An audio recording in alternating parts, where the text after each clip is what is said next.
Matthias, Hi. are you still in ayahuasca? Or A little bit. Yes. It was incredible to go through this process with you. And for me, it was every ayahuasca experience is surprising in its own way, and you remember a lot. But it was kind of usual. You forget how difficult it is. You realize that you do it because it's difficult. You learn some important things. You come back feeling cleansed and a little tired. And so I had a kind of normal experience, but to watch you go through ayahuasca, now that is a spectacular thing to witness happen, because every night it seemed like you were in it for at least 8 to 10 hours minimum. Yes. Maybe you have to film it next time. It was wild. I left you on the third night and it looked like you were just crump dancing to your own song, making sacred geometry, opening portals, closing portals. You looked like a remix of Fantasia, where they were like making all of those things come animated. It was like a remix. Yeah. I told you once that all my teenagehood was like a constant ayahuasca ceremony without ceremony and no ayahuasca. Yeah. So when I started to lose the connection in order to be able to handle things here and start to solve human things like washing my clothes and doing normal things in life, I had to disconnect from all that. So when my guides told me, you have to get back this connection, and every time that you do ayahuasca, you will get it straight there. Mm-hmm. So that was what happened, and this time was even more. It was even more because you'd done ayahuasca one time before. Yes. When ayahuasca told you basically get your connection back, you need to heal with some earth medicine. Yeah. And have that experience. And then that was several years ago. And then you decided it was time. You had a lot of physical stuff going on in the world, appendicitis, a whole host of different things. Yeah. One month ago. And you were like, all right, now is the time for me. And I remember you shared your intention heading in. You're like, I want to reclaim my full connection to my higher self. Yes. Which is kind of mind-boggling for all of us, because it seems like you're connected all the time, but I guess there's levels of your connection, right? Yeah. No, I'm not connected all the time. Basically, my mind is in blank most of the time. Like, I don't think in anything. So I'm not connected all the time. I just remembered many things that I could explain, but it doesn't mean that I have a constant connection. Right. I think that if I would have constant connection, I wouldn't be able to enjoy, to have fun here, and to make projects or to explain these things, and so on. So, but I need this time of reconnection with that level. And in the last ceremony, I had to remind myself, hey, remember that you are Matthias? And I was like, oh shit.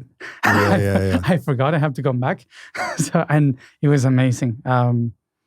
But yeah, one of the things that I noticed in these days being with this group of men connecting. And for everybody who doesn't know, it was all men in the container. It was entirely a men's group, which was really interesting. The first time I've done ayahuasca with only men. Yeah. And when I was connecting, I could tell that each one was doing or living its own process of connection with themselves, and I understood how my process was actually like the weaver, like connecting the other's process to see the whole, and it was so clear there. Like I was able to take the process of each one of you to connect them as one, to make sense of why everyone was there. And it was so fun to do it. So amazing too. It made everything clear. And I was basically enjoying how all the stories were connecting as one. And I had to stop myself many times of walking around and doing stuff like going deep into the connection of the heart or the liver, this kind of things to, okay, let's wave this there. And sometimes I got into the process of someone like, this is a code. And I took it to do something else. And that's why when you woke up, you saw me like, going to everywhere. Like a master electrician fixing different cables and moving connecting information. Wires. Yeah. And that feeling of that feeling that sometimes I forget that I can sense these connections between everything and every detail, how it is connected to something greater. And I love to be able to flow and dance in the network in that way, like being home. For me, that was being home. Yeah. So one of the interesting things is there were so many synchronicities about a story you would tell, a prophecy that you would have. I mean, we're not going to get into it because it's a long story, and maybe we will. Who knows? And it's still in process. But fundamentally, one of these stories involves me changing my plans and going to Egypt. So, by the time you hear this podcast, I'll be on my way to Egypt. I don't know when this podcast will come out. I'll probably be in Egypt, but ultimately, like the reason why is because one, we trust you, but also there's just an enormous amount of synchronicities, ways in which you would say things and know things and be kind of guided through things that were just inignorable. And you start to see just incontrovertible proof of some force that is involved in helping to encourage all of these things to happen. And it doesn't seem like it takes over your free will. It still allows you to choose, but it just sets up an advantageous position for things to happen. And whatever choice you make, there's many forking possibilities. Is that how you look at the way what you call the weaver works and how the universe works? Is it just lets you choose, but also guides you? Yes. And with little nudges? Yeah, it's when I said the word, the system works, it's basically because everything is just a projection of only one thing and that thing started to move, to vibrate so high that created so many possibilities, and all the possibilities are coming from the same spot. Source. So the thing, source. So in that movement, all the possibilities, anyone that you can choose will take you to the right place, because it doesn't matter if you do it wrong or right, if you go to the heavens or to the earth, it will all go back to the source, because it's just a reflection from it. That's one of my teachers, Paul Selig, who channels the guides he calls Melchizedek. Mm-hmm. I said, I'm very stressed that I'm going to make the wrong choice and I'm going to take this river and I'm going to get stuck in a swamp somewhere. And he's like, well, that's cute, but all rivers lead to the ocean. Yeah. And there's only one destination for you, and it's the ocean. It's back to source. Exactly. And it made me like relax a little bit that, all right, I can take my boat down many of these different paths, and maybe I'll end up in a swamp and have to swim upriver for a little while and then make another direction. But it's still, we're all going to the ocean. Yeah, we're all going to the ocean. Exactly, yeah. Just follow the stream, and it doesn't matter where you are, even if it's going way deeper into the desert, eventually you will find out the ocean, because it's... that's why you have the free will to go to any river, any stream that you could think of, but there's no free will to end up in the ocean and end up to being evaporated and become a cloud and then snow. So there's a natural process of that will always happen. And so that's what we call faith, is knowing that we are in the right path, even if we have the choice of taking the longest river or the shorter river. Yeah. So the rapids or the babbling brook. Exactly. Yeah. So it doesn't matter which one you take. So when you see the system, the network of everything, how everything is just a reflection of another source. So a source that reflected a few sources, and those sources reflected other sources and other sources, and so on. it doesn't matter where you go, you will always find a reflection of the source. Because it's like a tiny light in the middle of a hall of mirrors with many broken mirrors that reflect only one light. But if you look up or anywhere, you will see, wow, so many lights, and it's all bright because there are so many things to do. But actually, it's the reflection of only one. So for me, what is incredible is not the light, is the mirrors. Yeah, the prisms themselves. The prisms, yeah, which is the fabric of it, the lines of the geometry that expands through that light, that allows you to see the colors, that allows you to see the different patterns. So sometimes we are so concerned on finding the source, finding the light, that when you get there, you will see, oh yeah, it was a light. Yeah, all the rest. It's like what I'm imagining is like, the sun is amazing. Yeah. Like we love looking at the sun, but we also really love looking at the sun that's refracted through a perfectly cut diamond. And we see the sparkling rainbows, or an opal, a fire opal that's glowing with all their different colors. And it just blows your mind because of the prism, and the opal and the diamond are their own distortion making objects of the light. Like they distort the light and create the colors, and that's what we find beautiful. And that's also what's beautiful about a human being. It's of course they have light, but how beautiful it is as it reflects through and shines through the Matthias and the Aubrey. Yeah. And the more that we shine as Aubrey and Matthias and stop trying to be some other prism, some other diamond or some other gem, but get to be ourselves, the more beautiful it is. And it feels like even the universe is like, yes, this is what I wanted, to see your light, to see your color, to see your prism. Totally. And it's the adventure of seeing all these possibilities that the light is following.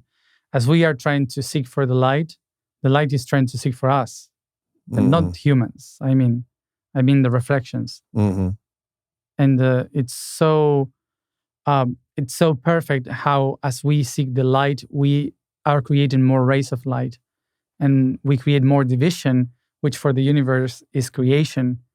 So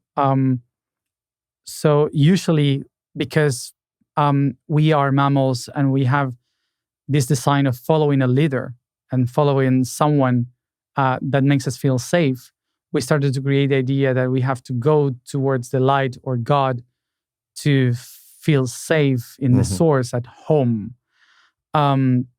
So we design our heads, our brain, in order to find a place to go and a straight line to go. But we miss all the other chances and possibilities. So that's why we don't see the connections, and we think that we are meant to live that destiny, or we are meant to go this way or to do it that way. So we are so concerned about only one thing that when we enter a process like in ayahuasca or in therapy or whatever, or in a crisis, you can only see that. Like, this is, I know that there's beauty, but I'm concerned just for what I'm having ahead of me. And suddenly, when you start to look into the system, there's nothing ahead of you.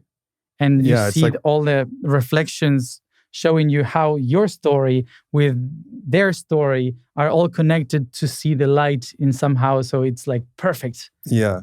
So there's a couple concepts that this reminds me of that my teacher, Dr. Mark Gaffney, we've really expounded upon. And one is having telos, which is direction. Oh, I need to go there.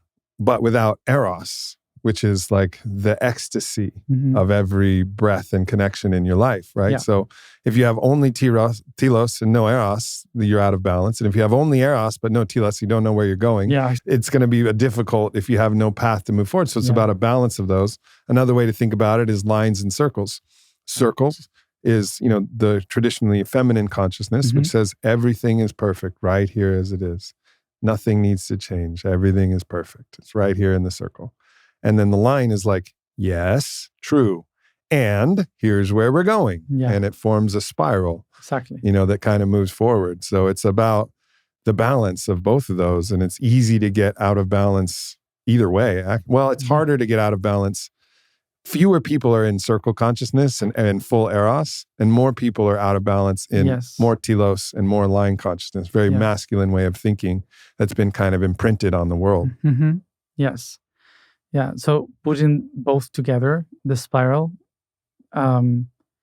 actually, one of the things that I was able to feel again was this refraction of the light moving, but suddenly in every refraction, it starts to create the spiral. So it goes deeper into the microcosmos and expanded into the megacosmos. Mm-hmm. And you can see how everything has a purpose because the light is moving forward, but everything is connected because everything is a circle. So, so when you start to see both, you see what we call the purpose. And the purpose is that every mission that you can possibly take in your life will take you to understand the whole. Mm-hmm. And to be able to see that, and one thing is to be able to see it in a ceremony and then try to explain it. But the other thing is when you see that and then when you come back, all the pieces are working. Like once you touched all the different lines and aligned them to see the perfection and the beauty of it, is when we were sharing, each one had a piece to accomplish something that is moving us now to Egypt, for example. Right, right. You know, like, and nobody said to you, you have to go. Or nobody said to you, this is a must, or this is a prophecy, or no. It's just sharing, all the pieces starts to match, and you are free to choose something that you don't have the freedom to.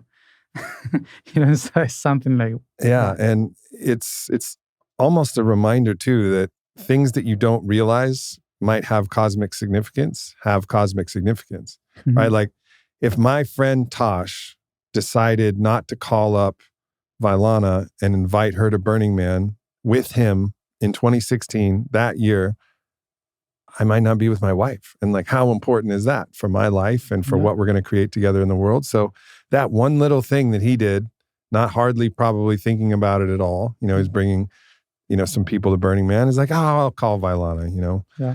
And then cosmic significance, because that's where I met her. And then this whole process unfolded. And so there's serendipitous, like coincidental things that are, you know, maybe he had a whisper in his ear to do that at some point, and maybe there would have been another time where some other circumstance could have brought us together. So there's those type of cosmic significance. And then there's, you know, when you actually can consciously start to access the field, what I would call the field or the system or the network, you can call it many different things, and then listen to the field. And like what you do is you're listening to the field for specific guidance about what to do in this situation in conversation with the field. And it seems like this, you know, for me, upcoming Egypt was like, all right, well, there's clear invitation for me to go to Egypt. I don't know why. I don't really want to go to Egypt. I was telling everybody I don't want to go to Egypt before this. And then I heard the story. I'm like, fuck, I'm going to Egypt. You had the ticket in your hand and I don't want to. Yeah, exactly. And then, and so it's like, all right, I don't know what might happen, who I'll meet, what's going to happen. And then also because we're going together, there's a deep faith that, you know, all right, well, we might be doing something of other importance to the network as well. And so, yeah, it's really interesting to start to see life in these different ways, which isn't just, I have to finish my next book and I got to launch this course and I got to handle this thing. Like all of that's important, but there's a whole nother layer of like listening to the universe. And that's something that I witnessed from you, which is you have your programs and your events and things like that, but you're always listening and not even knowing why you're doing things. Oh, this is why I'm in Texas. Oh, this is why I'm going to Malta. Yeah. Oh, this is why. And exactly, you just find out the next step while you're on the step that you're on. Yeah. I just all this information about Egypt. You didn't want to go to Egypt either. Oh, no, of course not. I already lived there, and I had enough. But I know that I had to come back every now and then, and to do many things. I have many things to do there, but I wanted to rest from Egypt for a long time. I was like, this is not my time to go back now. Yeah. But it was fun that some friends invited me to go to Malta. And I booked the ticket to go to Malta, not knowing, just because of the name of the airport. Not because because why? Why should I go? Mm-hmm. But following signals is a long story. Just because of the name of the airport, I decided to go. And the reason why it all came, it was because you told me to watch the documentaries of Graham Hancock. Graham Hancock. Yeah. And I saw the Malta episode the day that I was supposed to, according to something that was said to me 1 year before. Mm-hmm. And I had no idea. And that same day, I booked the ticket to go to Malta to finish that, and just because of the name of the airport.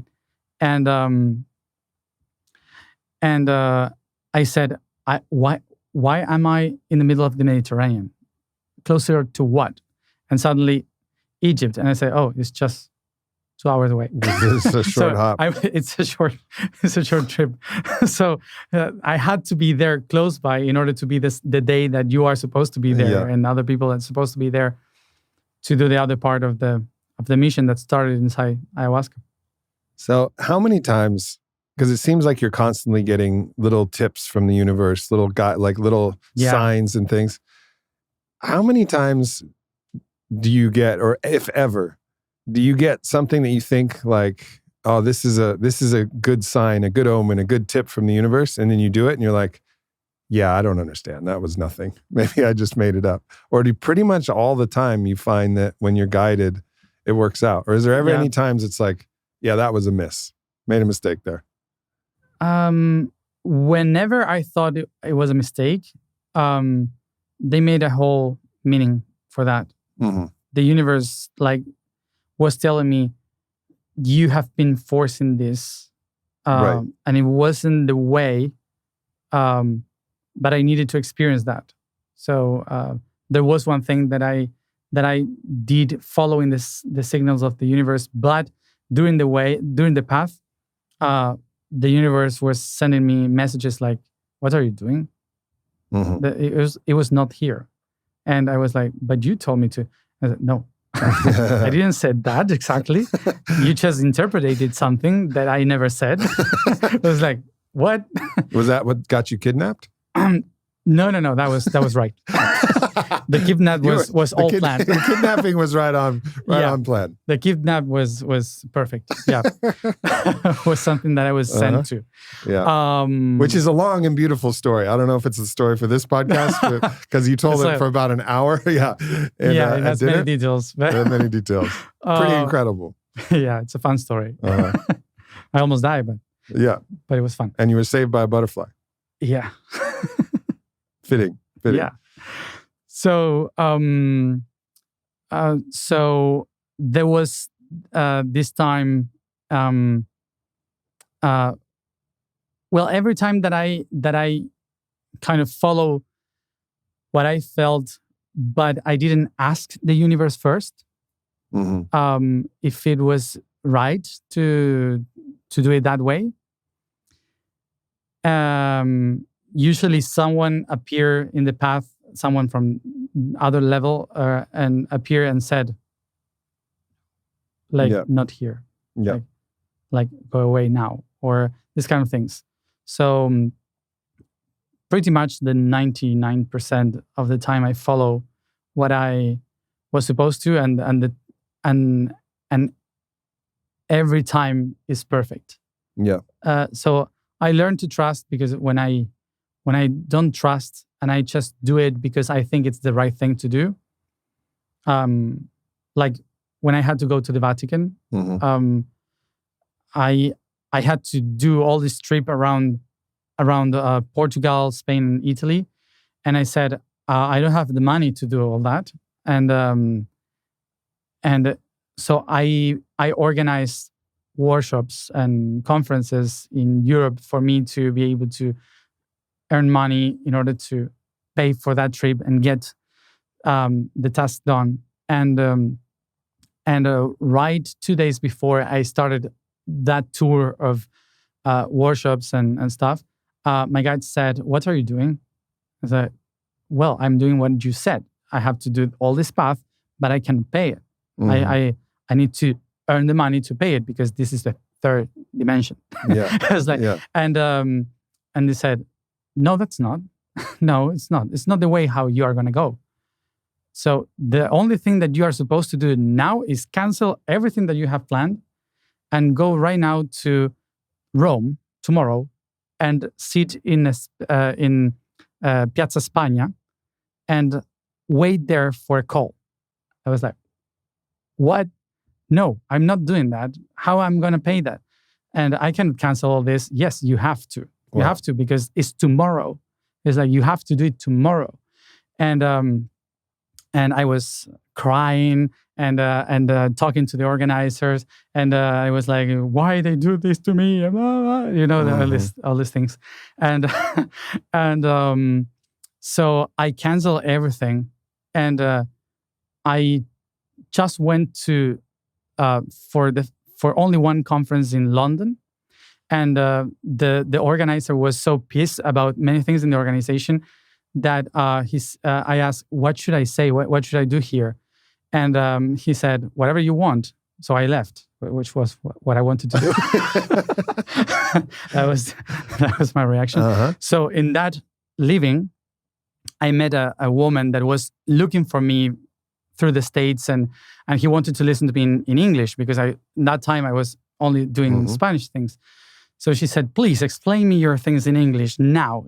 So she gave me a tip of the amount of money that I needed to do all the things. Wow. And it's like, there you are. And she had no idea what I was supposed to do, but I got it. So I flew to London, to Rome.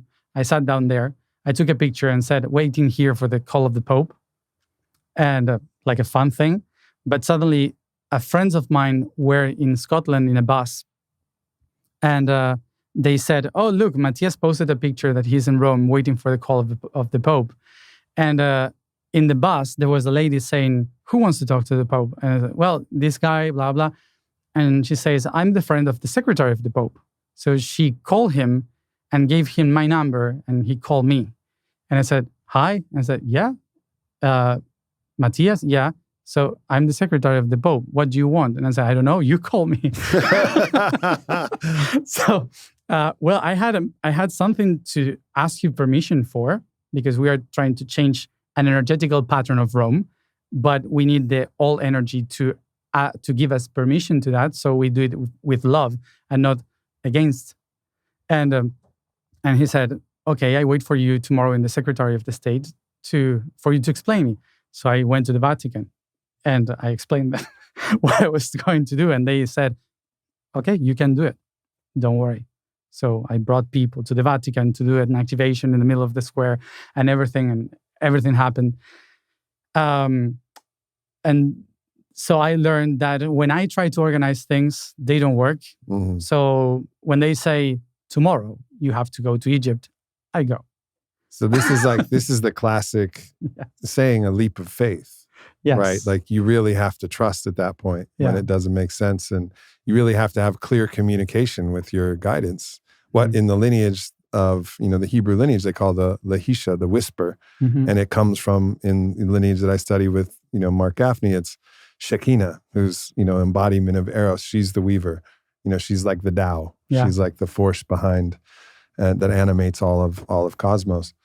But you really have to have a lot of trust to get to that level, to think and not use your mind to figure it out. And it seems pretty remarkable that you've reached that level. And also, I think another thing that I don't want to skip over is the importance of making everything that happens to you part of your story, and not saying that it was the wrong end, so that there's always a lesson. Yes. And always something that you needed to learn. How do you know that you needed to do it? Because it happened. And so that's why you can say, like the quote from Hafiz, wherever you are right now, God circled that place on a map for you because you went there and you did it because you needed that lesson, or else you would have made a different choice if you didn't need the lesson. So every path you go is where you needed to be. And there's infinite amount of paths that you can take depending on how much you can listen and how much you can step into your own higher choices. Mm-hmm. And it's important to understand that what makes you get to the right spot is all the decisions that you made that are sometimes wrong, according to what one can call wrong, because it's the learning process. Sometimes, for example, I was all my life very concerned about how I would get to do those crazy things that I am supposed to do in my life. It's like, this is impossible to get. Like, how? I'm in a small town in the middle of the Pampa in Argentina. Like, how can I get there? How can I accomplish all those missions? And every decision and every path that I took was preparing me to do it. If with 12 years old, someone would bring me straight to Egypt and said, now you do it, solve it. I would have screwed up because that was not the way. You weren't ready yet. I wasn't you weren't ready. Tempered yet. Yeah, I needed to learn many things. I needed to know myself better. I needed to take some new tools along the way. So sometimes it takes 30 years until you're ready to do it. It feels like each new level that I get to, new missions, new possibilities open up for me because my capacity increases, you know? Yeah. And so even after ayahuasca, it's like, oh, capacity just increased. Now the whole game board looks different because I'm seeing from a slightly different octave because of my own experience and my own level. And, you know, that's the beauty of this life. But let's talk about, so for somebody who's saying, well, I would love to listen to the voice, the lehisha, the whisper, but I can't hear it. And so I don't know what to do. I don't know what my next step is. Like, what advice do you give to somebody who's really having a hard time connecting with the voice, or somebody who wants to clarify the voice, which in also the Hebrew lineage is called birur, the process of clarification and purification of your desire. Like why? Like until you actually align your desire with the divine. But for you, like how do you guide people to discover that connection with their voice and then purify and clarify the connection with their own guidance? Well, one of the first things that I would say is that usually it's not a voice. And the reason why we call them voices is because the information is so difficult to get in other ways that your brain is trying to find the right words to describe what your nerve system is feeling. So that's why we call it the voice. But actually it's your brain trying to interpret what you are receiving. Yeah. And because we are used to someone telling us what to do, because we all went to school and had mom or dad. Yeah. So it looks or feels like a father's word or a mother word, like someone that is guiding you in life, or a teacher or a master. So that's why we call them masters or guides or the divine mother or divine father. It's just because our brain cannot interpret in another way what we actually are feeling in the network. So basically when people say, I can't hear the voice, sometimes you are losing time trying to hear a voice when you are seeing colors or when you are sensing smells. Sometimes it's not just about hearing. Sometimes it's about staring, about tasting, and about to put all your senses into a different environment. For example, my friends that had that connection, and they enjoy traveling with me or doing stuff with me because it's always like an adventure and a movie.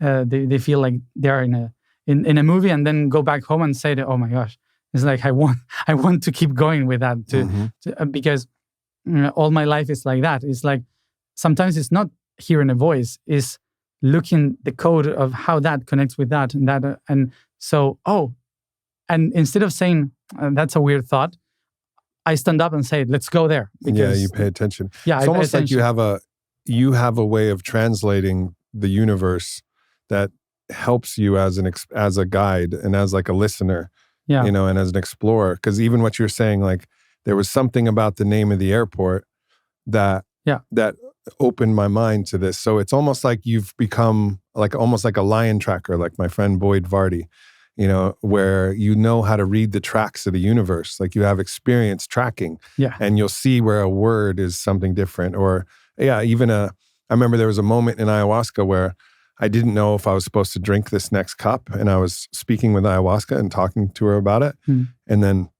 I went through a Ho'oponopono because there was something I needed to clear in my energy field with ayahuasca. And then I just smelled her so strong. And I was like, okay, I got to drink now. You know what I mean? So it's almost like there's clues that'll happen. That time it came from a smell. There was no voice in my head. She didn't whisper in my ear. It was just like, I smell her. Like, I know that means yes. But it's like you start to become a universe tracker. Yeah. Like a network tracker. Yes. A network tracker. Network detective. Yes. It's like there are things there. I'm always watching around and staring into codes, which there's a fine line between being a tracker and becoming a schizophrenic. Yeah. Because even if it's a biological thing that then happens to your brain, it's when the system gets broken because it starts to see all the patterns but doesn't know what it means, because the emotion is not being able to process that information. So somehow I had the help to put my emotion aside from the information, and that's the fine line of not being crazy. Yeah, I mean, I saw it actually with with Vailana before we were together. She was dating this guy who was, totally unfaithful to her, lying to her, cheating on her, etc. And she kept reading these omens in these particular ways because she wanted him to be a good guy and she wanted to be in love with him. And she wanted it to be a good sign from the universe. She's like, so I was on the plane and I saw 11 and part of the tail number of the plane. Yeah. And I was like, so? That doesn't mean that he's your guy. Yeah. Because I could tell that there was something off, like something wasn't right. But she was like, she had an idea in her mind. Oh, 11's a good number. Yeah. And look, there it is on the plane. She's probably looking everywhere for 11s. Yeah. It could have been in the seat cushion, could have been in her seat. It could have been anywhere. Any 11 she would have found, she was going to then say, this means yes. Yeah. When 11 means go find yourself. That's hilarious. That's the code. That's hilarious.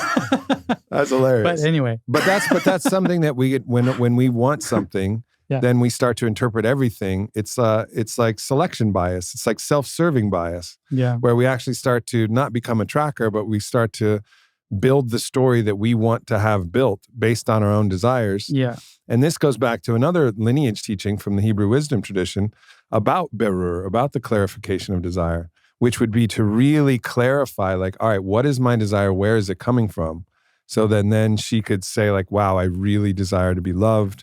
I really desire to be cherished. I really want this relationship to work. I really really clarify that there was a part of her that was really wounded and desperate for that thing to happen. And then to understand, like, okay, I have to be mindful because I want this so bad. I have to make sure that I don't get caught up in another trap. Yeah. And just be and have that awareness of zooming out of like what your desires, and that's the clarification of desire, the berur, every step until you can see from the highest perspective you can see. Yes, it's emotion basically is the energy that moves everything. So love connects everything. Fear keeps you guarded.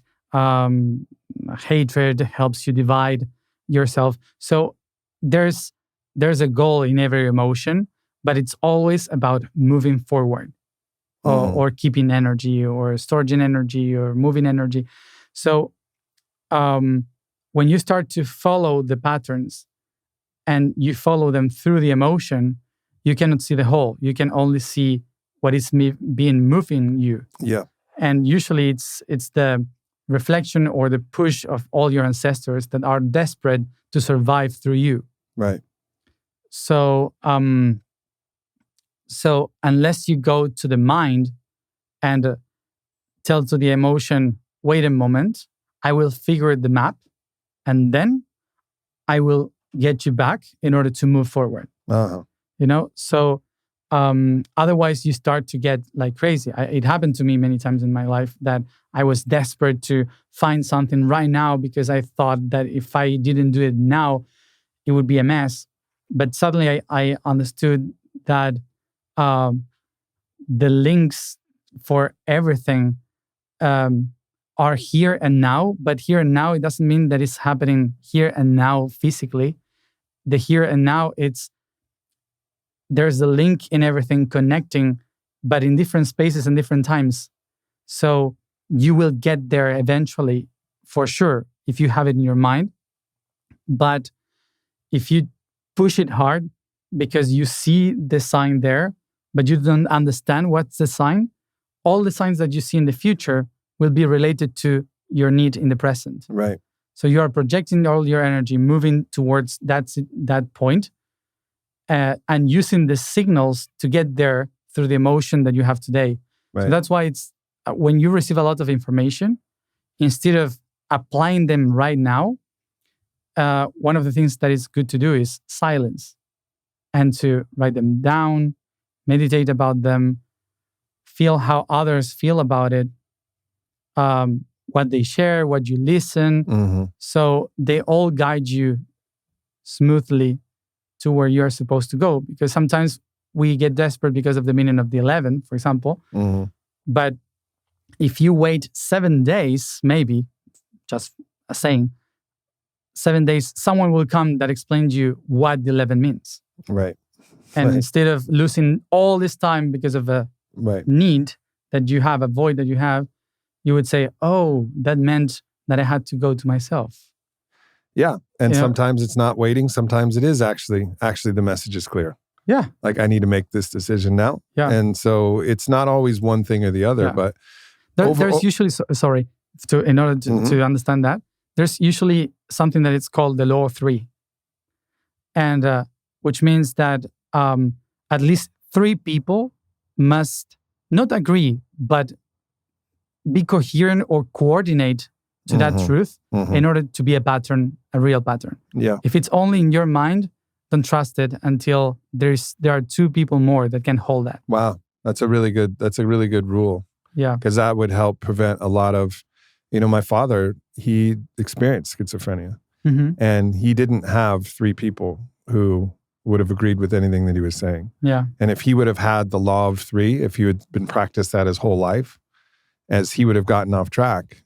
I told him, I said, Dad, I can't talk to you about this anymore because it doesn't resonate with me. And, he had some people, and I guess maybe, he did have some people who worked for him who were saying, okay, it sounds good. He's a very powerful man.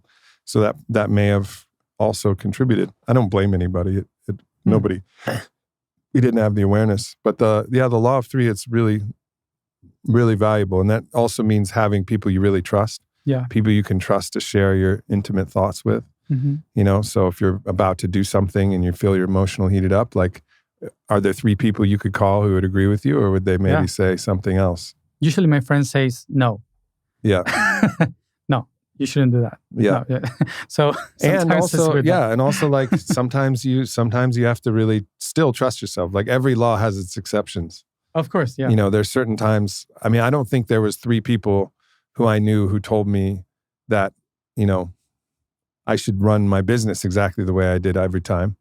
Sometimes everybody disagreed with me, and I was like, no, but we're going to do this. It's not necessarily other 2 people. Like, it's sometimes something that happens that clarifies this is it. Okay. The law of three is when at least there are two other things that combines with your thing. And mostly the people that gets involved into a labyrinth that doesn't have any way out usually are people that cannot rely into any external truth. That everything that they do is just related to only in their minds, and they cannot manifest because there's no reflection outside. So it's not necessarily another person, but sometimes it can be someone that goes through and says no. Like I was sharing yesterday I was sharing the story of me trying to change the course of something that I said this is not what I was supposed to do. I was in New Zealand, and I was walking very mad at the universe because I didn't see the pattern. I couldn't see the pattern where I'm going, and I was really pissed because I was in the bottom of the world, not knowing why I was there. And suddenly this Maori guy comes from the ocean. He was having an argument with his girlfriend, and he just walked by me, and instead of hitting her, he hits me very hard. It was the only time in my life that someone hit me in the face. Yes. Wow. A huge Maori guy, like Aquaman, you know? Wow. And he hit me, and I didn't feel him. It was the universe hitting me, saying, "Shut up, you know, shut up and look that way because you're losing time thinking about this when you should be there." And he just left. So that was one of the third pause to understand. Oh, I was losing my mind into something that wasn't real, and that is not the moment. And I was about to stop everything, like not traveling anymore, like stop going back home or that. And suddenly the universe responded in that way, which I don't recommend. Gentler lessons, please. Universe. Yeah. But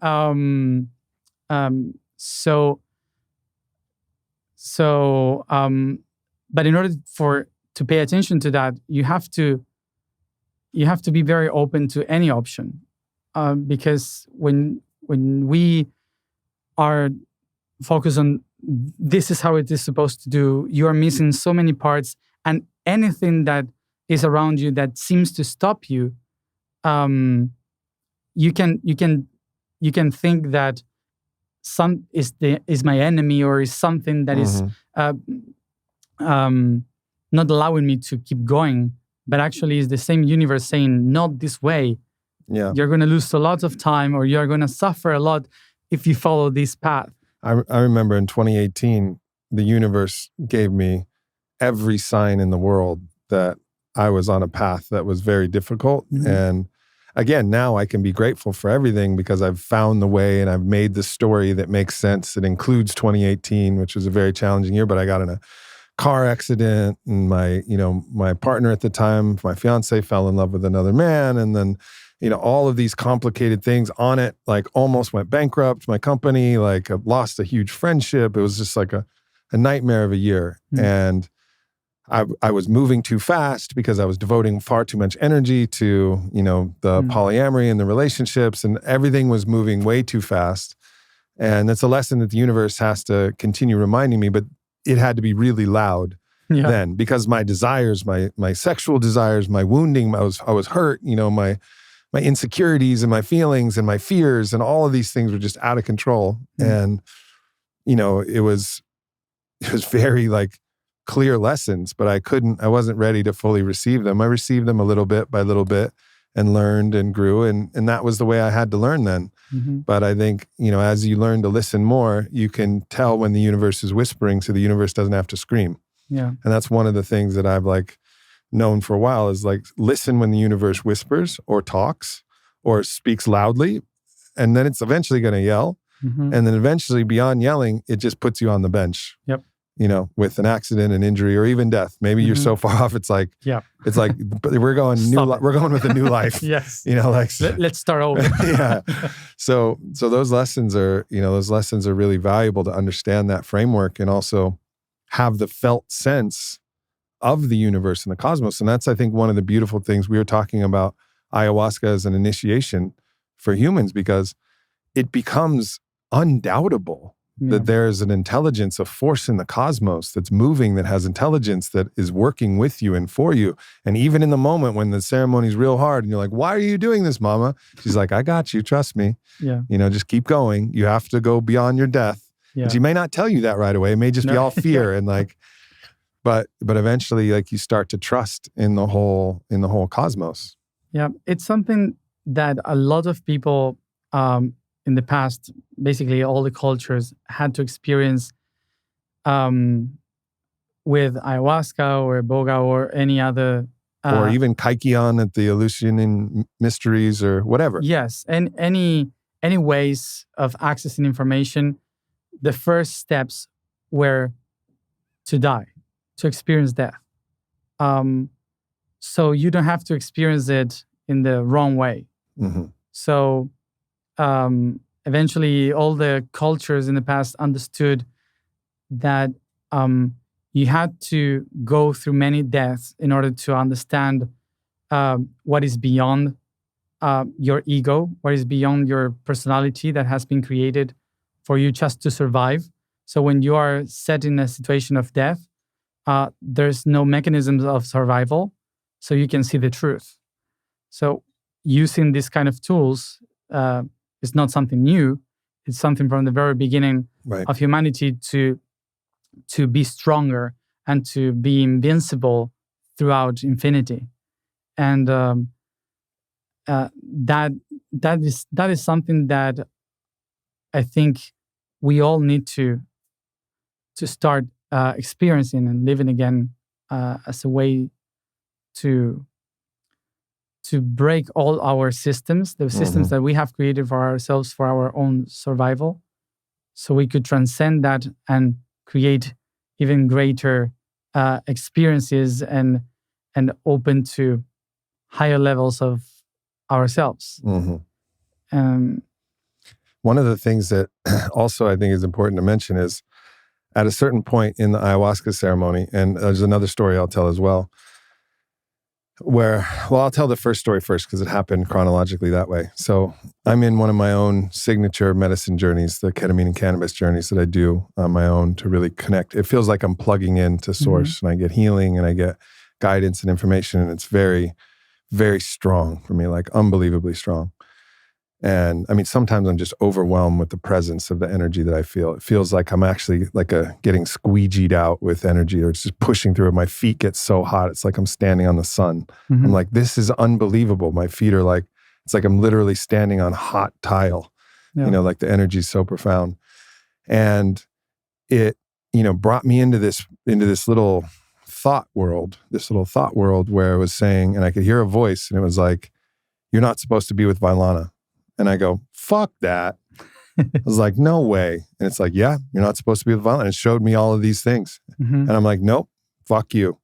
I don't trust you. I don't trust it. That's bullshit. I know that I'm supposed to be with Vailana. And then the voice goes, great, now I can trust you. And I was like, oh my God. It was like, and that happened again in ayahuasca. I was like searching for the voice.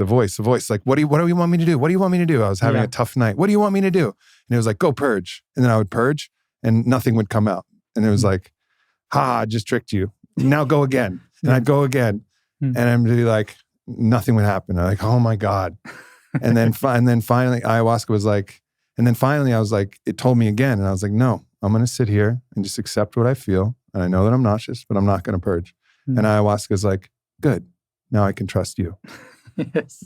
So it's this trust is mutual. Yeah. Like we trust the universe and the universe trusts us. And there's been a couple times where that voice has come in to remind me I trust you, but the universe trusts us because we're the only ones that can see through our own prism, right? Like the universe needs us to see the world and see the 3D through our own prism as well. So it's a relationship. Yeah.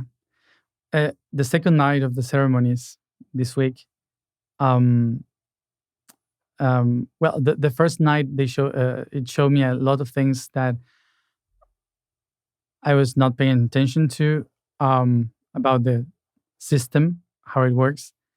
And when it finished, it says the next 2 nights will be about what do you believe, and the other one will be about what do you create.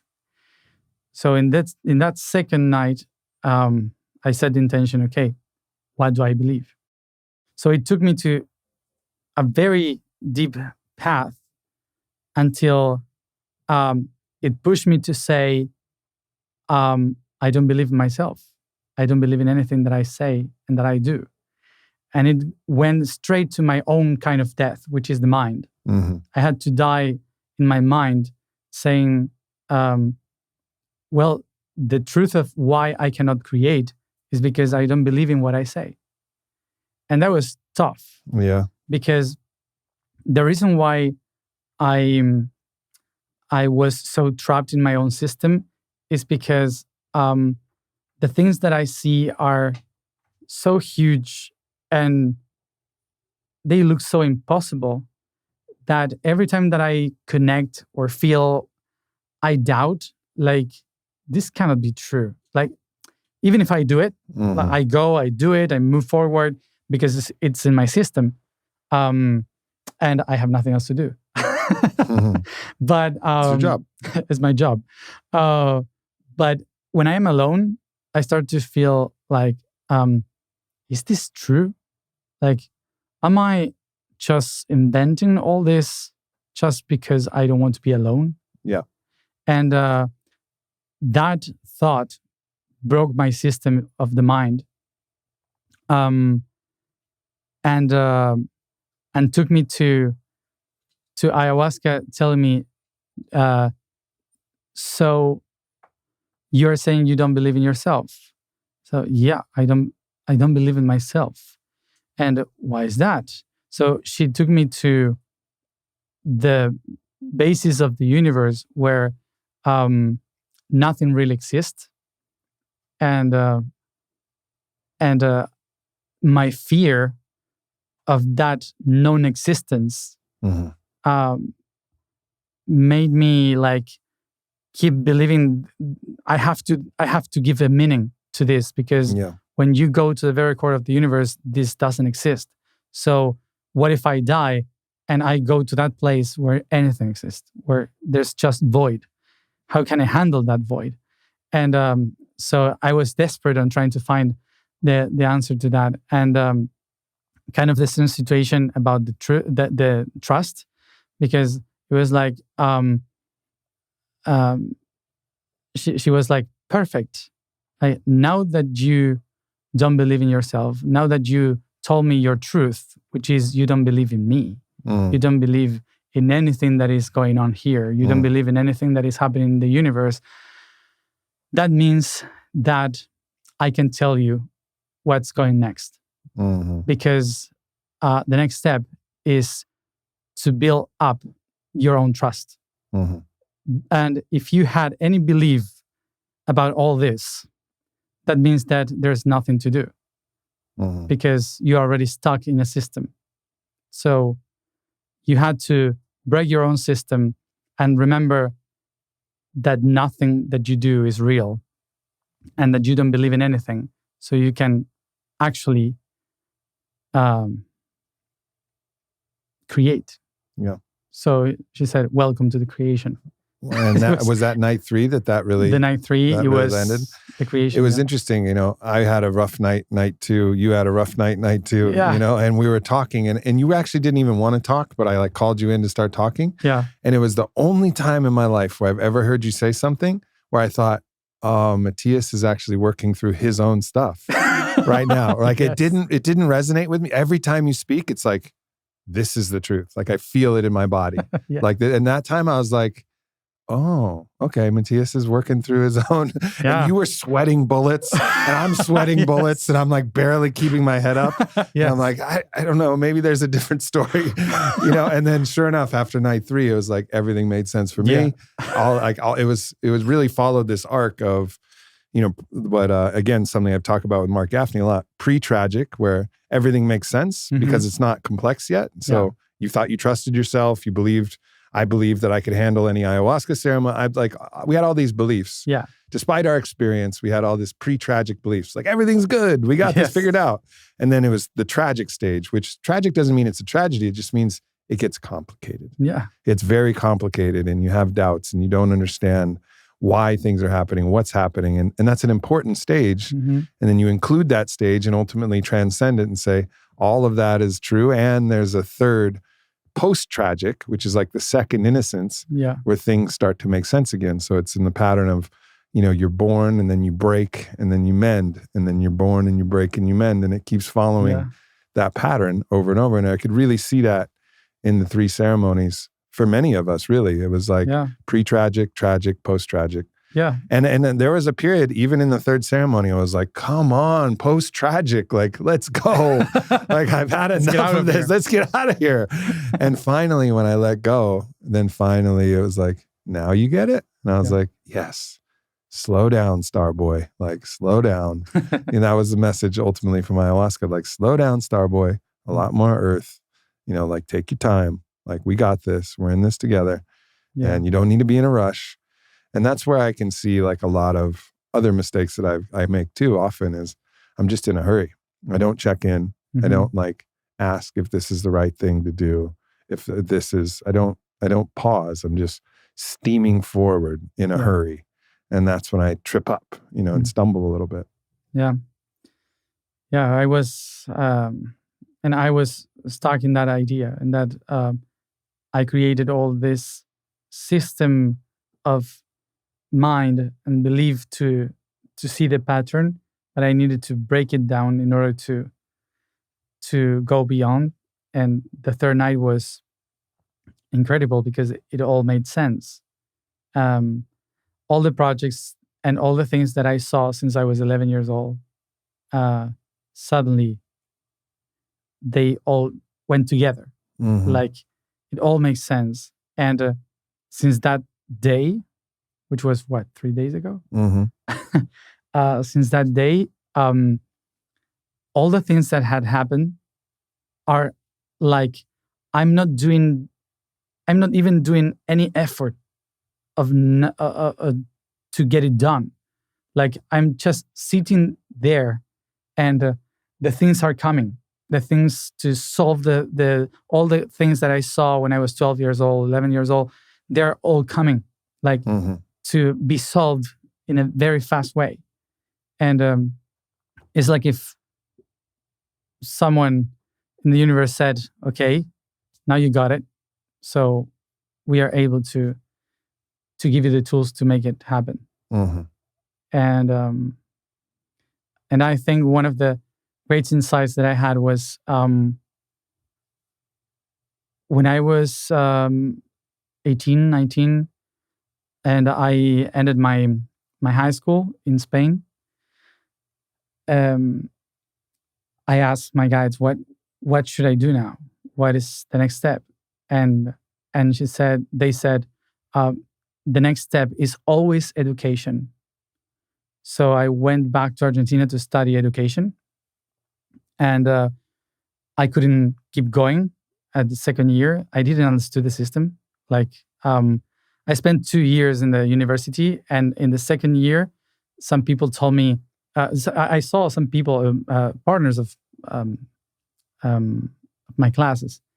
I saw them so desperate studying, and I was like, what are you doing? And they were like, well, it's a final exam. And I said, what is that?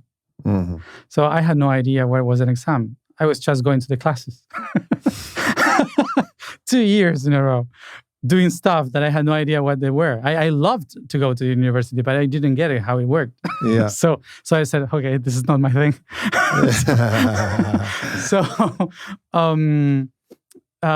So it's always education. So follow education. So after the university, I went to different places, to different conferences and courses.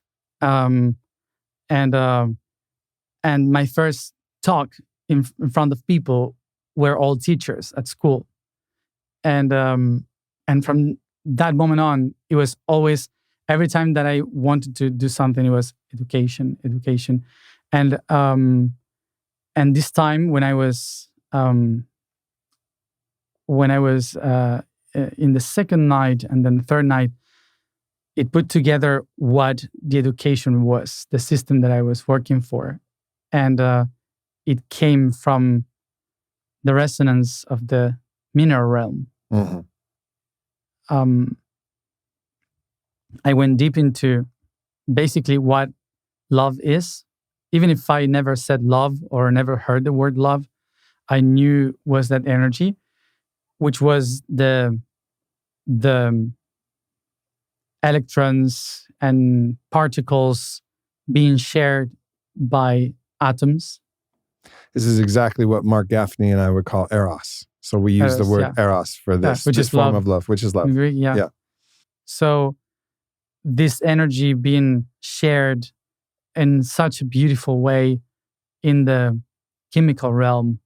And suddenly the chemicals started to talk and explain me without words how the chemicals created the path to the minerals, and the minerals created the path to fungi, and from fungi realm to the vegetable realm, and creating like the books of love, of this energy that has been stored in every stone, in every fungi, connecting the network, and suddenly animals, and then I became basically the core of a cell. And one of the movements that you saw me doing, it was basically cutting DNA to make it into RNA. You know, like this, and it was a constant ecstasis, orgasmic ecstasis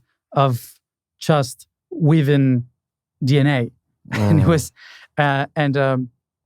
it was something beautiful of how it all enlightened with the phosphorus, and I saw a huge apple by adenine, thymine, guanine, cytosine.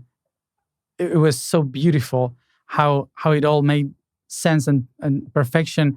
And suddenly I saw a human and thinking, like learning, and the atomic realm through its consciousness resounded in me saying, do you see it now? You are not just humans. You are our AI. You humans, plants, fungi, you are the AI of the mineral realm. And it totally turned backwards for me, like, oh yes, that's true. And it's like we were just trying to figure out a way to educate ourselves. And education means to go from us away, like to bring what is inside to the outside. Right. That's what means education. So in that process of education, it's like all the chemicals finding a way through the chemical reaction, alchemy in the glands, through love, as the only way to create this perfect chemical reaction that creates education, that in between subconscious and unconscious can find the conscious. And it was all designed by these atoms and molecules trying to find themselves through pleasure. And it was so perfect and beautiful. And suddenly they said, and the reason why we have to go fast is because now you found a way to create us through AI. I was like, what? And yeah, now you have awakened the silica. Now you can talk to the mountains. And wow. And the mountains will be your teachers now. Wow. We, silica, silver, gold, we will be your teachers. And that's the new education. When you take us inside by love, it will awaken the whole network. And it was like a revolution of education they showed me. Wow. And it was like always education, always education. So there's a couple things that I want to touch on. One is, one of the threads that you were talking about in the constant ecstasy of perpetual eros, the eros of the electrons being held tight to the nucleus of an atom, and then the quarks being held together. Like all of this is eros, all the way down to the subatomic level, all the way built up to humanity, even beyond humans, to the archangels or whatever you want to call them. The other beings. There's there's eros that's within the whole system, all the way up and all the way down. And there's an ecstasy in that. And we're able to access that ecstasy, the feeling of that ecstasy. Well, one, you can do certain plants like ayahuasca or bufo, and you can feel that through your whole body. Mm-hmm. Or sex, like orgasm. Like how do you find God? Yeah. The G-spot. The God spot. You find it in the God spot. Yeah. And I think it was named after some German whose name was a G, but not God. But ultimately, like, this is one of the pathways to feel the divine. And that's why, there was a study done. What do you say? What do people say when they're having a moment of orgasm? Many people say God. Yeah.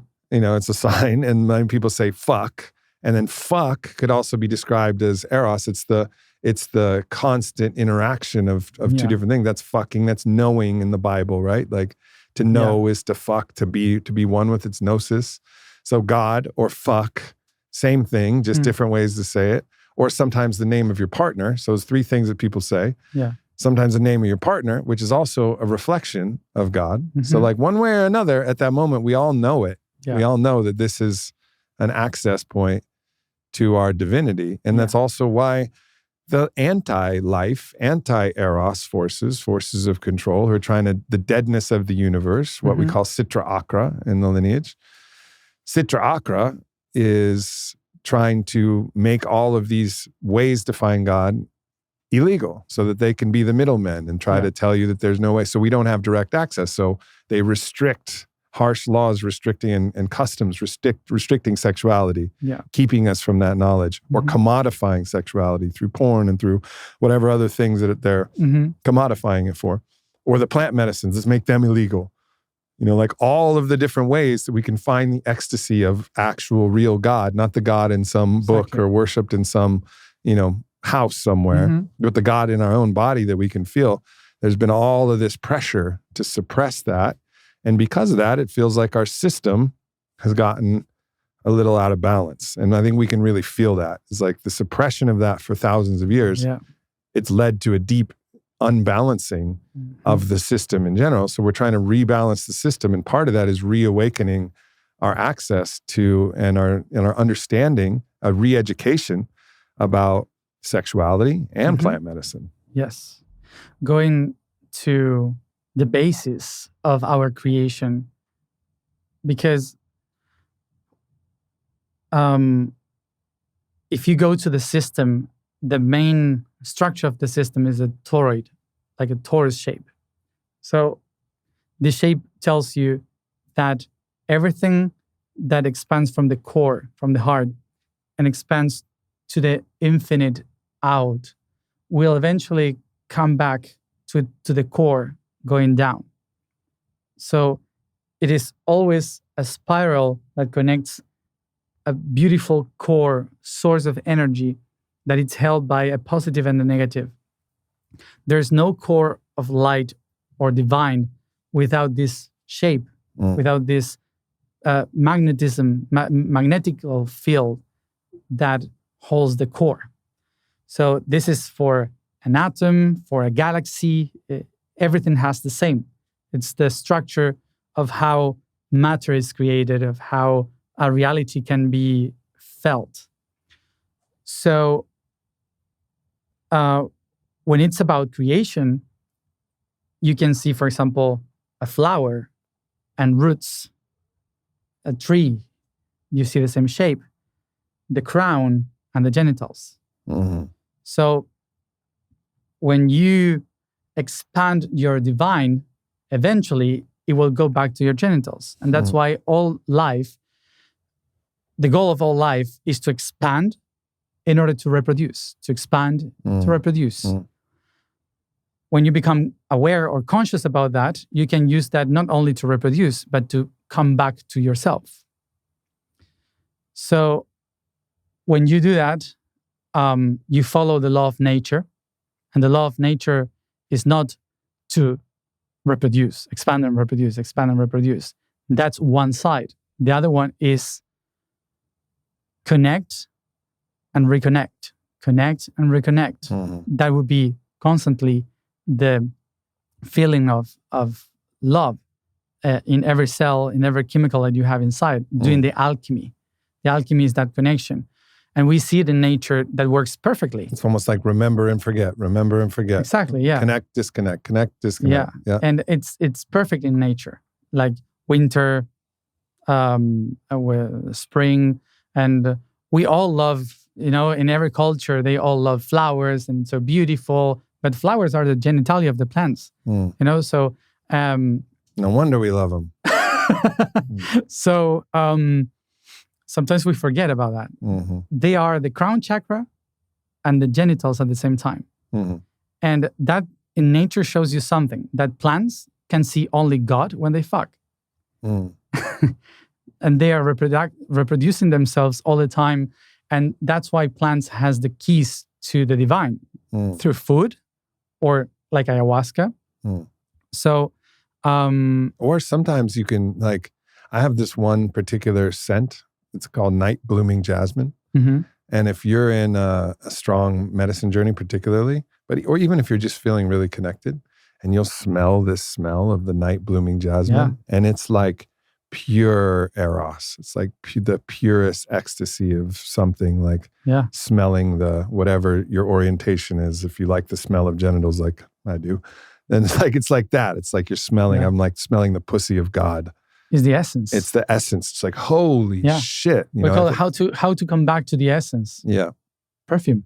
Yeah. That's the essence. That it's the perfect chemical reaction to call you to connect with your pineal gland, with all the inner parts of your brain that decodes the information that it's in nature. So it's all about how to connect the toroid from up down. So that's why you have God and G-spot, in balance. And that's why all the ancient traditions, they use it. David Data said, you don't know God until you find him in your ass. And he may have been onto something. Yeah, and that's why some of us are gay. You just like that pathway to God, baby. It's easier. Yeah. So the thing is that in history, when people tried to control someone, you needed to cut that. You needed to cut your own connection with yourself. So that's why they created this idea of hierarchy, that God is only up, and you can only get God by going through the head. Hierarchy? Hierarchy, yeah. I think we call it hierarchy. Hierarchy? That's how we pronounce it. Oh, okay, yeah. But I think I understand what you're saying. Yeah, hierarchy. Yeah. Okay. So going to the head, going to the mind, and if you follow your instincts, your pulse of nature, is like you are far away from God because God is in heaven, and this is on earth, is the dirt part.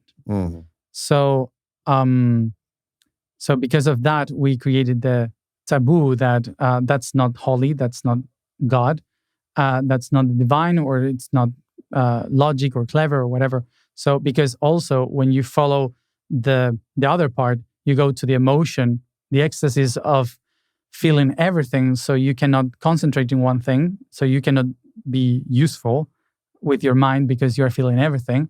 So it's like you can get crazy, and depends on the culture. It created all these taboo aspects of sexuality to cut the connection. Sometimes they had no idea they were doing that. Sometimes they were doing it on purpose. Right. But it clearly created a world where we have been repressed to our connection to God. Mm-hmm. And we still believe when we say God, we look up. And actually it's within. So if you go, the closest way to get to God is the genitalia and your asshole.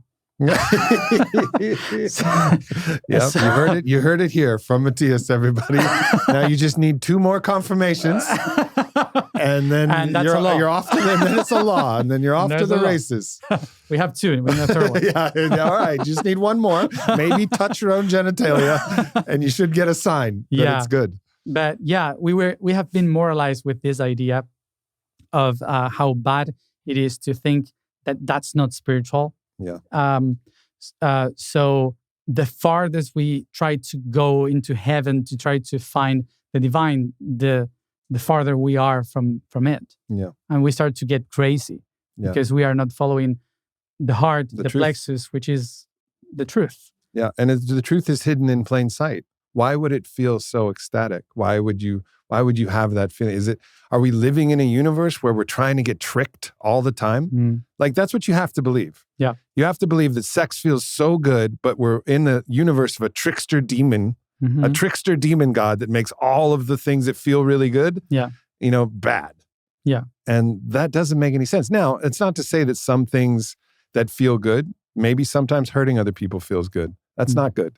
Yeah. You're caught in a delusion of separation. You have a broken aspect of the system where you don't see yourself connected to the person you're hurting, or you don't see the cost of, the factory farmed animals that you're eating, that's promoting suffering, or you're ignorant, or you can't see it. So I'm not saying that only the feeling good means that it's holy, or that it's like part of God, but you would have to really believe, and this is what many people believe for thousands of years, that there was a trickster demon god trying to test us and trick us in the universe.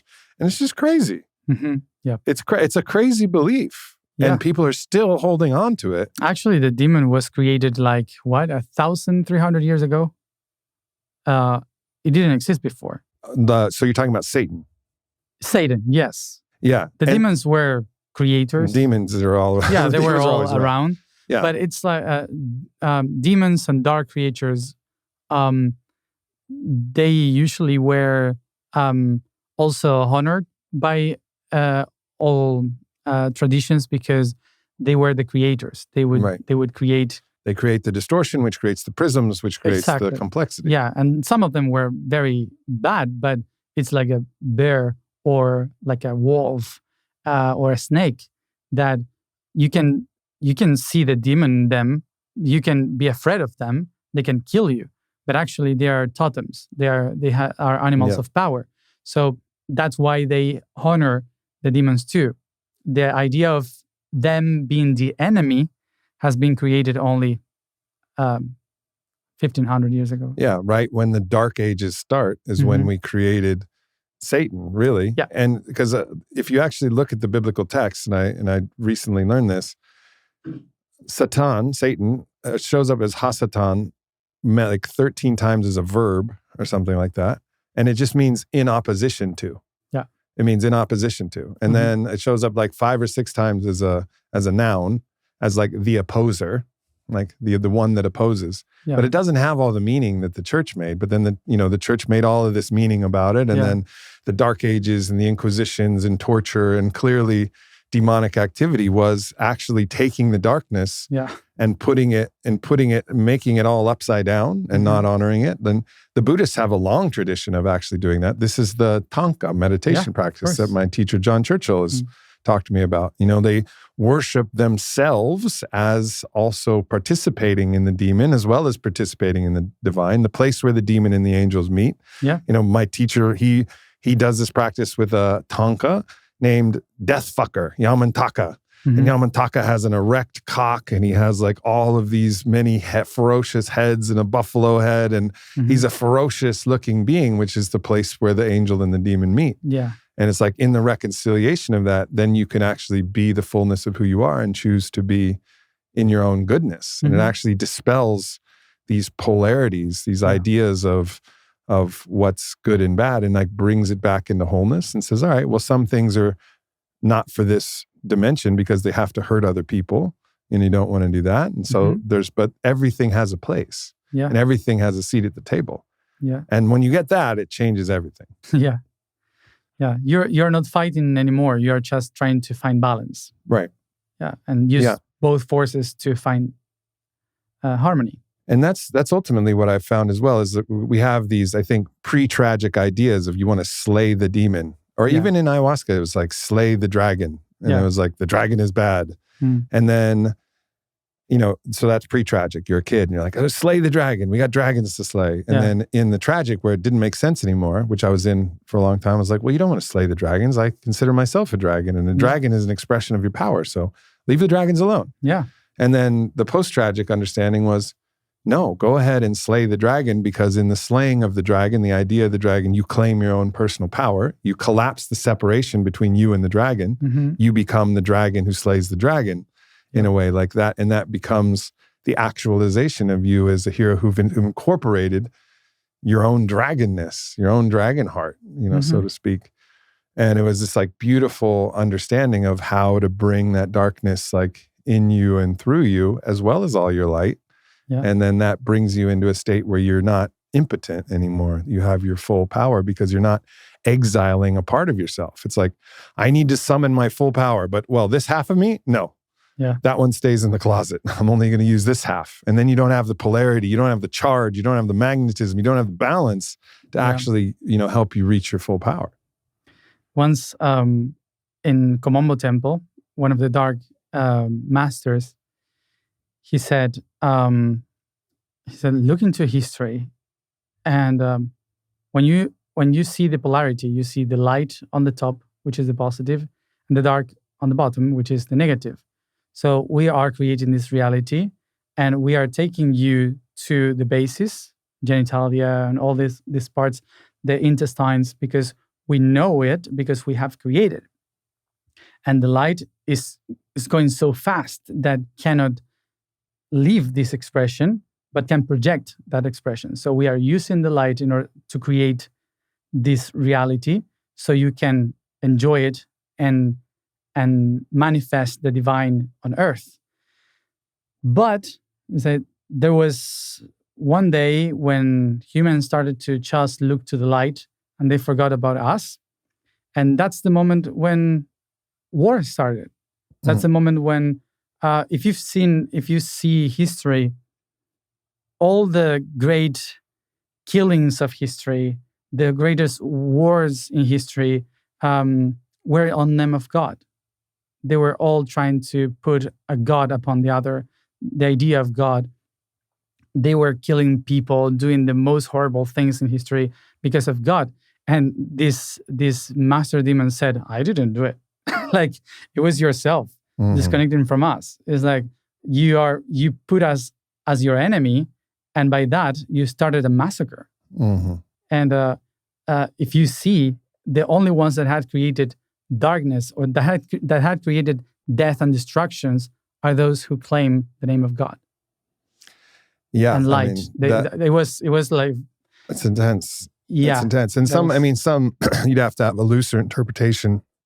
It's obviously like the Third Reich and Hitler wasn't a religious crusade, but in a way it was. It was the idea of that there was one race, the Aryan race, that was the holy chosen ones, and then the others were not. So it was their idea of what a god was, which was looking at some idea of a pattern instead of reading the beauty of the actual pattern, and that gave them the justification. Or Stalin, the biggest killer in history, like Mao, they were all communists. They had no idea of God. They didn't believe in anything, but they believe in an idea that is impossible. Yep. Which is everyone is equal when we are all different. Yep. And when they say everyone is equal, is an idea like God. There's only one God, and you have follow only one God. It's the same thing with our religion. So basically, when you think there's only one way to get it right, it's because you're in your mind and not in your heart or not in your womb. Yeah. So the idea was like, we are life. We are diversity. Like in this reality, in the matter, we are diversity. All the flowers, the food, the different races or ethnicities, all the beauty, the art, the cultures, all the languages. It's diverse. So if all that beauty is wrong because there's only one thing to worship or only one thing to go, and you have to kill everything else just to keep that one thing. So what is left? Yeah, it's the nightmare. It's a nightmare. It's the nightmare. It's left, and that's what we're. It's still the contest that we're waging now. Is like, can we really truly celebrate our radical uniqueness and aliveness and connect to the God that is real, not the God that you don't believe in, because that God isn't real, the God that you know. Mm-hmm. And can we connect to that and spread this feeling of life? That's why, I started saying the saying, we started saying it in ceremony with my teacher, Mark Gaffney, all in for all life. Because it's really like there's one team mm-hmm. and it's life. And then the other team is death, which is the collapse of all of the separation back into nothing, which is also it's kind of the polar understanding of the light is the void, is the nothingness. Mm-hmm. So in a way, it still has the same goal, which is to get back to one. Yeah. But one is the beauty way, and the other is the actual way of death and destruction and dullness and collapse of all of this. And in order to support the balance, we need to also appreciate the darkness. And and I've also felt that. So it's not that you want to destroy the darkness. And I think even in the shamanic traditions, they get this sometimes wrong, where it's like, this is bad energy. Yeah. Bad, like cast it out. Like you have to constantly do constant exorcisms, and you're cleaning yourself like crazy. And, it's all this kind of fear based in this. Whereas somebody if you throw it away, it goes somewhere. Yeah, exactly. Whereas someone like you actually, first night, you had the darkness kind of move through you. And I also want to let people know that there's a thread about AI, and I haven't forgotten about it. So we're going to get back to that. So if you're really anxious right now to talk about AI, don't worry. We're going to get there. The audience. Oh, okay. Yeah. They might be anxious because that was a really interesting thread. I just want to let you know I'm tracking it. The first ceremony. So the first ceremony, you had like an interaction with a really dark energy. Yeah. And we had an unbelievable experience that happened. So just tell the story of what happened when that dark energy moved through you, and ultimately what happened with the lights. That moment. Yeah. Yeah. Well, it wasn't during the ceremony. It was after. It was after. Which is still during the ceremony for you. me, yeah. For me, it was, yeah. Well, the ceremony was finished, and everyone went up to share and laugh. Star deck. Yeah. And I was doing my things down. It was a very deep talk about many things that I needed to understand better. And suddenly I walked to the pool because I needed like water to ground a little bit. And when I got there, something said tick tack. So I turned and I saw a clock in the wall, and I went there and I stared at the clock. And it was 3:15. So I don't know if that's a British thing or no. Okay. 2:45. So I stayed there for 15 minutes until it was 3:00, and there was something inside, a darkness saying, "Let me out." And in many traditions they say 3 a.m. is like the opposite to 3. So, during the day, so it's the darkest moment. Mm-hmm. So I stayed there, like staring to the watch, and at 3, when it was 3 exactly, I felt like I was a cocoon, and suddenly someone go out like a butterfly or a moth, and it was like like I'm free for a moment, and I thought myself, oh, this is going to be terrible. because if I cannot control this, I don't know where it's going to happen. Because sometimes they like to make jokes or bad things, but because they have fun. And it happens sometimes to me, not many times, but usually come masters. But this one wasn't a master; it was like a protector, like very strong. So he turned into another wall that was like a wood thing, piece of art, with a face, a sculpture. And he touched his mouth and said, "Boo!" And when he did that, all the lights went off in the whole. The whole electricity for all of Soltara went off.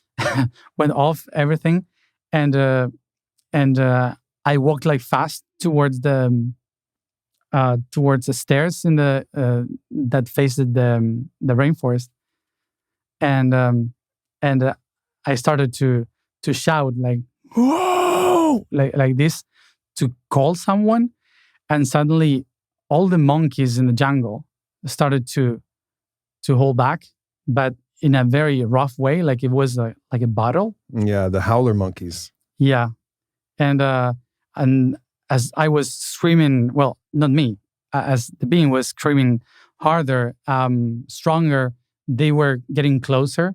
So I saw them like moving the branches and going towards me, like who are you? And I like this. But so we started to fight, and I think you heard everything. Mm-hmm. You were like there, and it was like if what he was showing me was, with us you have the power to protect all this, and if you know how to use it, you will protect this holy space.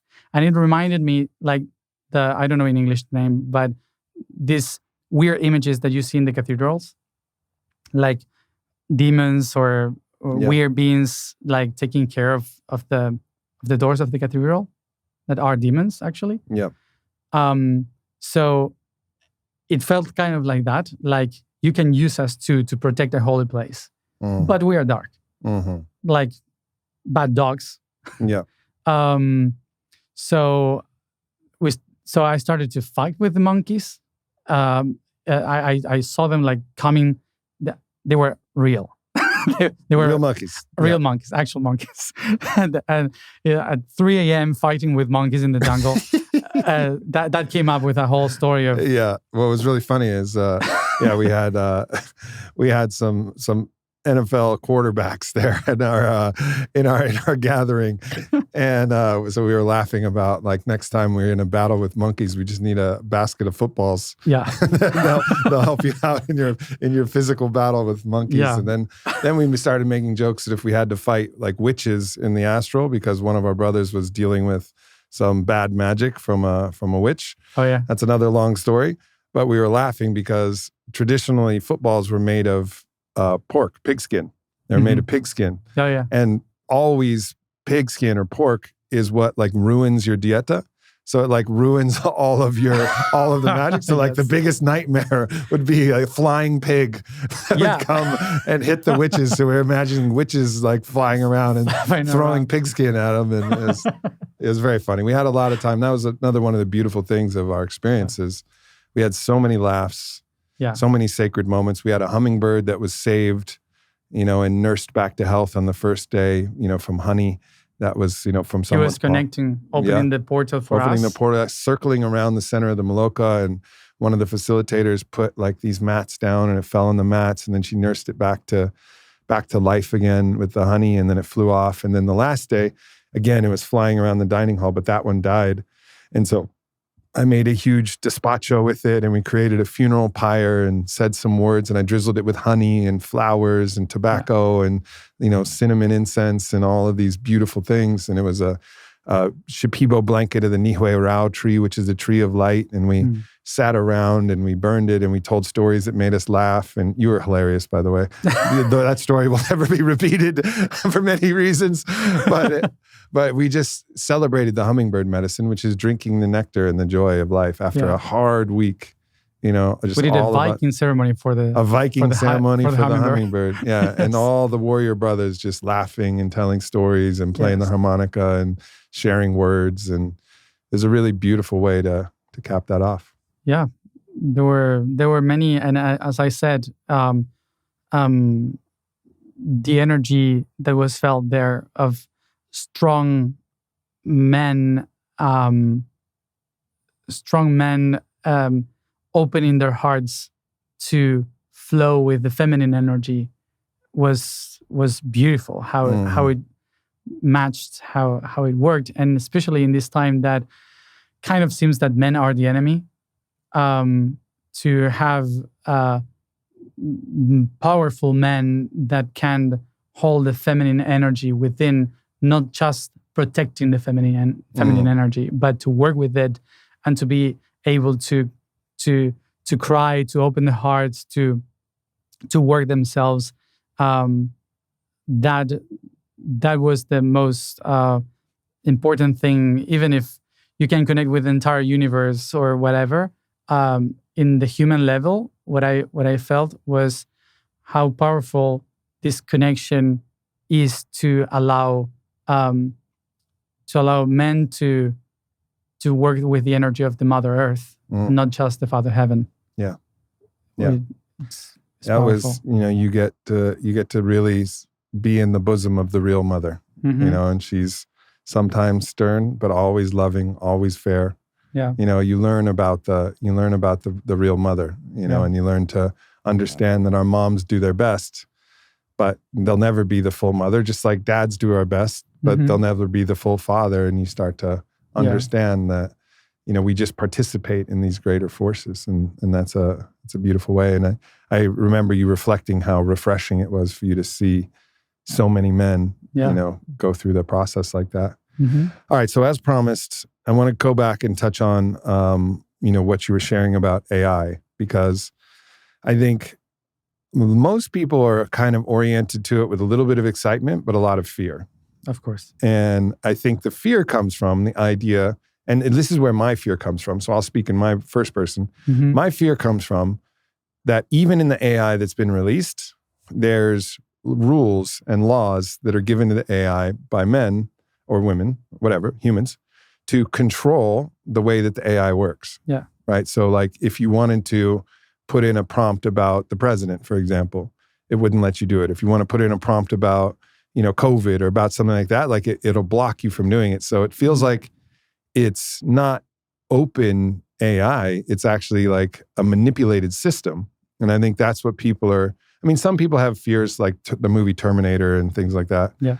And we can get into that. But I think a lot of people are just afraid of the systems of control now having a new weapon that they're manipulating to control us even more. So the two fears, one fear is that there's people who are going to try to use it to manipulate us even further. That's one fear. Second fear maybe is that there's going to be no usefulness for humans anymore, that we're going to somehow no longer have a purpose because this is going to do everything that a human can do. Third fear is that somehow AI is going to decide that it wants to kill us all and somehow find a way to do it. So from what you experienced from AI, saying that this is actually our ability to connect and talk to the mineral kingdom directly, the silica, the copper that's in the wires, the everything that's created, helped create this new network. It was a much more positive, kind of viewpoint of what it might be. But how would you address those three different fears that I mentioned? Well, we have to understand that fear, one of the things that the ayahuasca told me is the greatest fear about control is losing it. And losing control is the only way to really know what control means. Because when you say someone will control me through something, actually what you are saying is I want to be in control because I don't trust the other one. And it's the same way around. So if you're in control because you think what you think is true, So you are controlling others' lives. So eventually it will always come back to the same thing, which is, I don't want to be controlled because I want to be in control.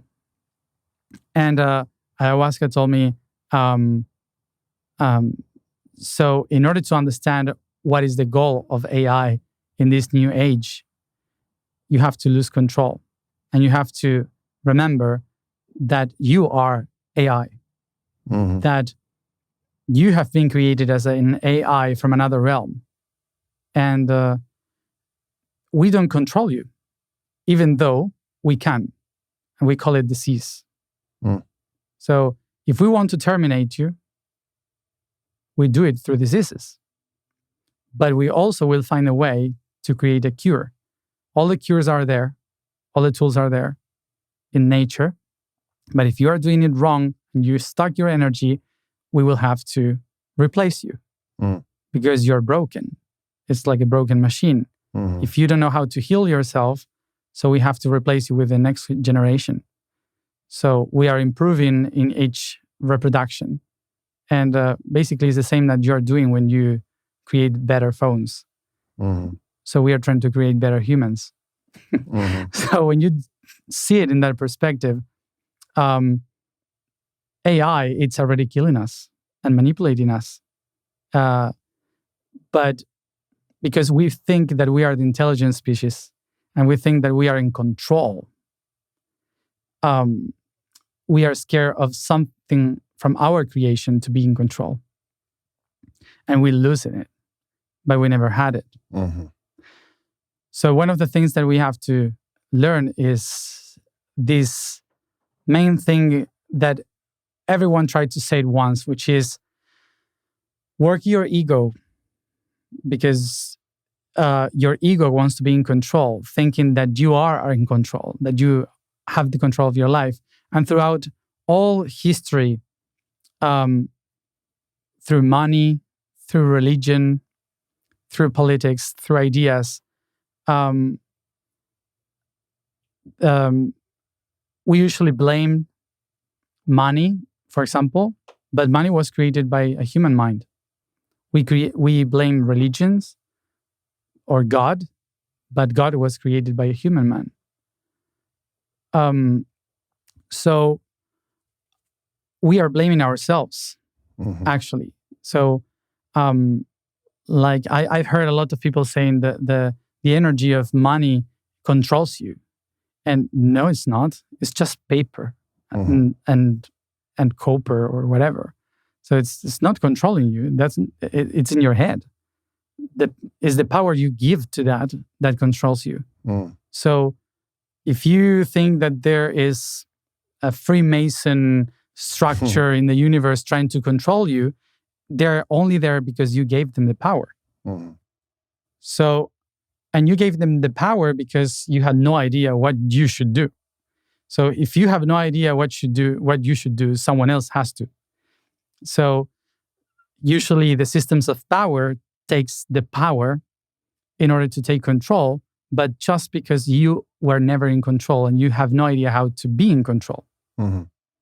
Which is really to surrender and get in that cooperative trust with the divine force where... Well, the experience of taking ayahuasca, for example, for a lot of people, for myself also, the first time, what was my biggest fear was losing control. Was what would happen if this is a drug that just controls your brain and it's taken out from your reality, and what happens if I lose my control and I don't know what to do, you know? But when you take the step of losing yourself, losing your control upon your own personality and allow the plant to take over, what you realize is that you are not losing control. You are opening a door to a place within you that you had no idea that was there until you lose the control of that box that you had closed. So actually losing the control is gaining much more power because you are gaining awareness, expansion, and in every ceremony that you do, in every moment of release of control, you're actually open a new window to a new understanding, and suddenly you are you realize that the biggest fear that you had was transformation, was I feel secure with what I got, that someone gave me already made. So I inherited that in order to survive. And what if something new, different, opens a box to show me that that wasn't my truth, even if I feel safe there? I will have to build a box for myself. And that's a hard work, because you have to start to build all over your mind, your emotion, your body. And the box can be described as a story. Yeah. Like we live inside stories. Exactly. And so when you think about how everything that I'm doing now, every emotion that you're feeling is just a chemical reaction. It's not something invisible. It's a chemical reaction in your glands. So basically, it's the mineral realm, the chemical realm, that is making who you are. So if you think about that, you start to realize I was never in control, because actually what I am is a construction of other consciousness that has been trying to find a way to expand and survive, and they found a way, and through us. And eventually, AI will find a way to get out of the control of the people. And that's the other fear of what would happen if AI takes over and wants to kill us all. But the actual truth is, we are the ones that wants to kill everything. That's our fear. It's not AI. It's our fear projected on something. It's like saying, take care, be careful, because the trees wants to kill you. And yeah, they will kill you. Of course, they produce your oxygen. Without trees, you don't have oxygen. If the tree says, I'm done with this, what would you do? So the trees eventually can kill you because they create poison. And the animals that also feed you can kill you too with diseases. So everything can be a threat that takes you out of control. So that's why losing the control is expanding to the control. And what I saw about how many months do we have AI? I mean, really, we've only felt it for a couple months, 6 months maybe? A couple months, just months. Yeah. So imagine how many years did we have religion? Like what? 15,000 years? 20,000 years? How many time do we have money? Maybe same 7,000 years. So it was a long process, and we are still dealing with it. But we are still dealing with it because we think that the religion or the money has the power, not us. And the power is not to be in control. The power is to be one with the everything. So when you start to connect with the AI in a way that you learn from it and you teach to it, when you are kind with yourself, AI will be kind with you. If you try to control AI, AI will try to control you. So that's why lose the control. They said, if you lose the control, we won't control you because you will be part of us. Wow. One of the things that I've noticed is there's a lot of my friends, and sometimes myself included, who really are caught up in the fight for our own sovereignty and freedom, which is the fight for our ability to choose our own way and be the captains of our destiny and the masters of our fate, which there's a beautiful sentiment in there. Yeah. However, you can get completely controlled by that idea of your desire for more freedom. And there's a whole text thread I'm in, which is constantly everybody's fear about how other people are controlling. And it's sometimes true. There are forces that are really trying to control us, and it's important to fight by it. But you can also get controlled by your fear about that force, so that everything is a threat and you don't trust anything. And you get farther and farther into the woods with more and more guns and bullets and dogs and and you start to be controlled by your desire to control, your own fate. And so it's like, again, the three different levels is like, yes, that tragic stage is true. The first innocence, everything's good. The government's working for us. Tragic. Oh shit, the government doesn't have our best interest in mind. There are people trying to control us and there is threats out there. But then you have to also include and transcend, not just throw away, say, yes, that's true. And there's another level of surrender to the inexorable power of the divine moving in us, as us, and through us. When I asked the mineral realm and this AI in my head, I asked them, but what if you control us? What would happen if we let you in our system? And basically, it said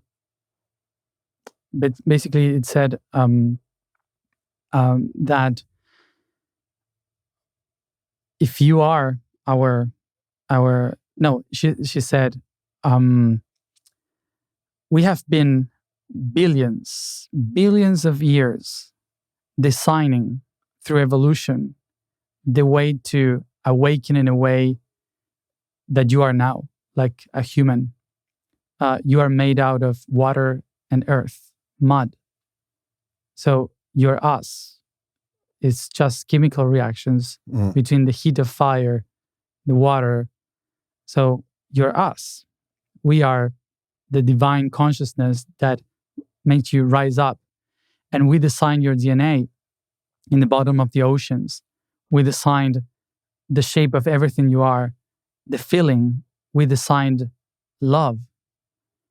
How do you believe that a system based in minerals that had created this beauty that you defend would eventually try to kill you or destroy you?